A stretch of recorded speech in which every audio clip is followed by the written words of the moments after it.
Fair use. Daily Reflections. This is a book of reflections by AA members for AA members. December 11th. A genuine humility. We are actually to practice a genuine humility.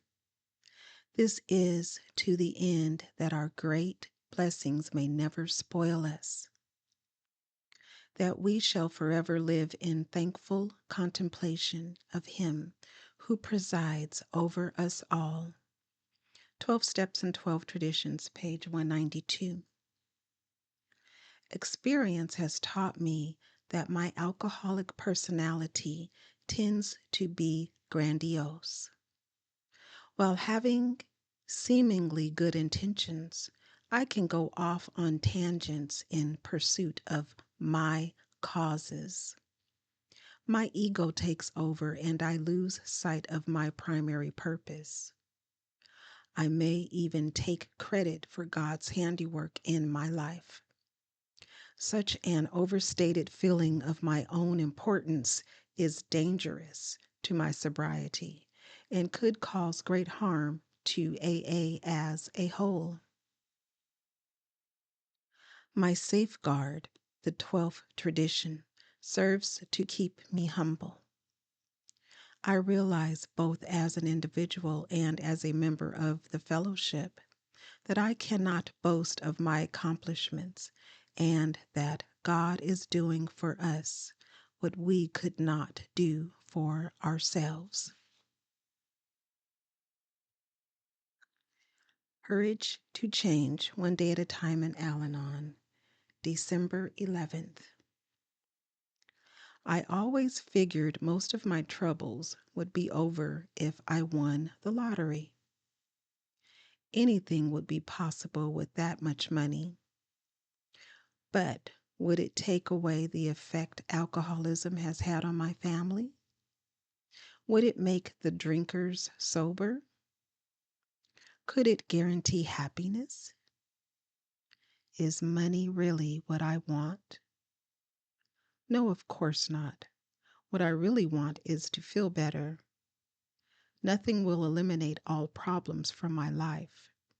Since there are difficulties with which I must live, the only real answer is to seek the serenity to accept the things I cannot change. Today I know that serenity is available to me free of charge when I go to Al-Anon meetings and then apply the principles I learn there to my life. Money won't buy serenity. In fact, I'd probably have a whole new set of problems and decisions if a fortune ever did fall into my lap. But as an Al-Anon member who can rely on a higher power's help with any and every problem that comes along, today I feel like one of life's winners. Today's reminder: serenity is always available to me, but it is my job to seek it where it can be found. There is a quote from As We Understood, and it reads, I now try to take my problems to my higher power, but I leave the solutions and the timetable up to Him. Just for today, daily meditations for recovering addicts. December 11th. Misery is optional. No one is forcing us to give up our misery. Basic text, page 29. It's funny to remember how reluctant we once were to surrender to recovery. We seemed to think we had wonderful, fulfilling lives as using addicts, and that giving up our drugs would be worse than serving a life sentence at hard labor. In reality, the opposite was true. Our lives were miserable, but we were afraid to trade that familiar misery for the uncertainties of recovery. It's possible to be miserable in recovery too, though it's not necessary. No one will force us to work the steps, go to meetings, or work with a sponsor. There is no NA militia that will force us to do the things that will free us from pain. But we do have a choice. We've already chosen to give up the misery of active addiction for the sanity of recovery. Now, if we're ready to exchange today's misery for even greater peace, we have a means to do just that, if we really want to. Just for today, I don't have to be miserable unless I really want to be. Today, I will trade in my misery for the benefits of recovery.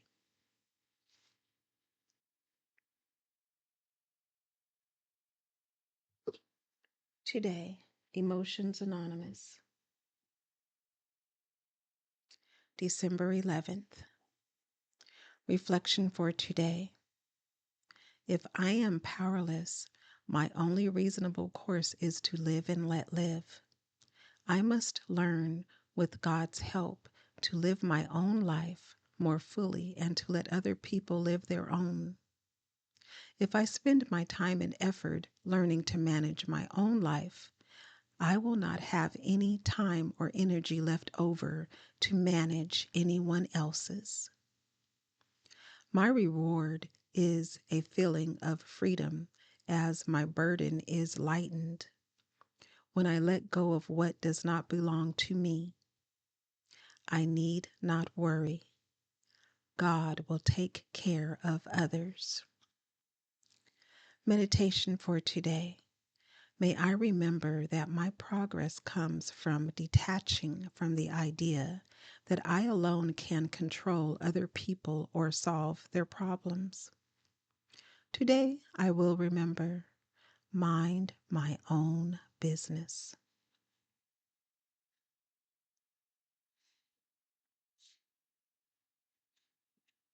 Strengthening my recovery. Meditations for adult children of alcoholics, dysfunctional families. December 11th. Placing ourselves last. Having an overdeveloped sense of responsibility, we preferred to be concerned with others rather than ourselves. BRB page 589. When we arrived at ACA, many of us realized we had a pattern of putting all others before ourselves. It seemed their lives were more important than ours, and we just got the crumbs or whatever was left over. We had developed a "what about me" victim persona. Some of us noticed this when we finally became so tired of not being listened to by friends and family. We thought, hey, I want to talk about my life, my interests, my challenges too. This deprivation had led us to feeling lethargic, hopeless, and depressed. We were wallowing in self-pity, compulsions, or addictions to numb our pain. In recovery, we find ourselves transforming this pattern. Our unconscious, compulsive reactions are lessening. We find freedom from our survival traits when we talk in meetings and with our fellow travelers. We work the steps. We meditate and pray. We read and write about our thoughts and feelings. We begin opening up, ready and willing to turn our dysfunctional patterns over to our higher power. We see how our wounded inner child is responding to our inner loving parent's compassion. The affirmation reads, On this day, I know there is an alternative to being overly concerned with others rather than myself. Gradually, more of my needs are met, and I feel I am finally listened to.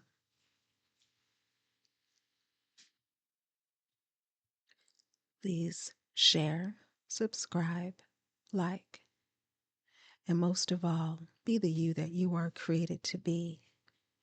If you are unsure of your purpose and path, give yourself the gift of grace to find out what it is. You are worthy and you are worth it. Remember that you are not alone and that recovery is absolutely possible, one day at a time.